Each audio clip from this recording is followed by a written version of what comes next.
Earn income credit বা EIC যুক্তরাষ্ট্রের অন্যতম গুরুত্বপূর্ণ রিফান্ডেবল ট্যাক্স ক্রেডিট। এই ক্রেডিটের মাধ্যমে কম বা মাঝারি আয়ের কর্মজীবী মানুষ হাজার হাজার ডলার পর্যন্ত রিফান্ড পেতে পারেন, ইভেন যদি তাদের কোনো ট্যাক্স লায়াবিলিটি না থাকে। এই ক্রেডিট একটি নির্দিষ্ট নিয়মে কাজ করে।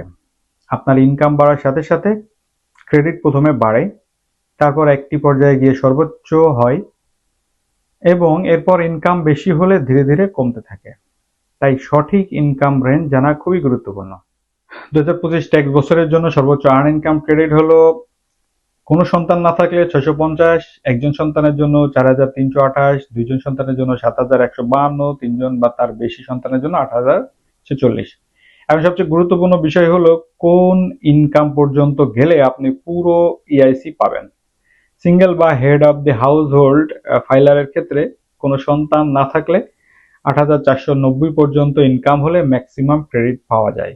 একজন সন্তানের জন্য 12730 পর্যন্ত এবং 2 বা 3 জন সন্তানের ক্ষেত্রে 17880 পর্যন্ত ইনকাম হলে পুরো ক্রেডিট পাওয়া যায়।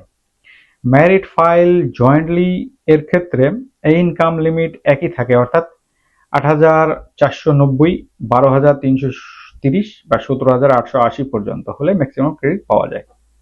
এই সীমার পরে ইনকাম বাড়লে ক্রেডিট কমতে শুরু করে। সিঙ্গেল ফাইলারের ক্ষেত্রে কোনো সন্তান না থাকলে 10,620 থেকে এবং সন্তান থাকলে 23,350 থেকে ক্রেডিট কমা শুরু হয়। ম্যারিড ফাইলিং জয়েন্টলি এর ক্ষেত্রে কোনো সন্তান না থাকলে 17,730 এবং সন্তান থাকলে 30,470 থেকে ক্রেডিট কমতে শুরু করে। একটা নির্দিষ্ট ইনকাম পার হয়ে গেলে ইআইসি পুরোপুরি বন্ধ হয়ে যায়। কোনো সন্তান না থাকলে সিঙ্গেল ফাইলারের জন্য 19,104 এবং ম্যারিড ফাইল জয়েন্টলি এর জন্য 26,214 পর্যন্ত।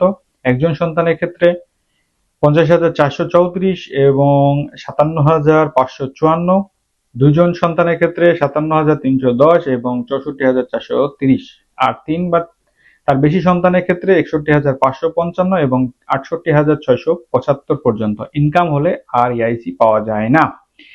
এই ক্রেডিট পাওয়ার জন্য কিছু গুরুত্বপূর্ণ শর্ত রয়েছে। আপনার অবশ্যই আর্ন ইনকাম থাকতে হবে, যেমন চাকরি বা সেলফ এমপ্লয়েড ইনকাম।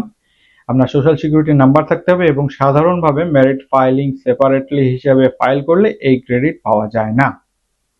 এছাড়া ইনভেস্টমেন্ট ইনকাম 11,950 এর বেশি হলে আপনি ইআইসি এর জন্য অযোগ্য হয়ে যাবেন। আপনাকে ইউএস রেসিডেন্ট হিসেবে ট্যাক্স ফাইল করতে হবে। এখন একটি বাস্তব উদাহরণ দিয়ে দেখি আপনাদেরকে। ধরা যাক একজন married filing jointly tax payer যার দুইজন কোয়ালিফাইং চাইল্ড আছে এবং তার ইনকাম 60,000। এই ক্ষেত্রে 2025 সালের নিয়ম অনুযায়ী দুই সন্তানের জন্য ম্যাক্সিমাম ইনকাম লিমিট হলো 64,430। যেহেতু 60,000 এই সীমার নিচেই, তাই সে এখনো ইআইসি এর জন্য এলিজিবল, তবে ইনকাম বেশি হওয়ায় ক্রেডিট অনেকটা কমে যাবে। হিসাব অনুযায়ী সে প্রায় 1000 থেকে 1500 এর মধ্যে ইআইসি পেতে পারেন। এক্সাক্ট অ্যামাউন্ট তার আর্ন ইনকাম বা অ্যাডজাস্টেড গ্রোস ইনকামের উপর নির্ভর করবে। সবশেষে, যদি আপনার ইনকাম কম হয় তাহলে অবশ্যই ট্যাক্স রিটার্ন ফাইল করুন, ইভেন যদি আপনার কোনো ট্যাক্স পেয়েবল না থাকে, কারণ ইআইসি একটি রিফান্ডেবল ক্রেডিট যা সরাসরি ক্যাশ রিফান্ড হিসেবে আপনার কাছে ফিরে আসে বা আপনি হাতে পাবেন বা আপনার ব্যাংকে জমা হবে।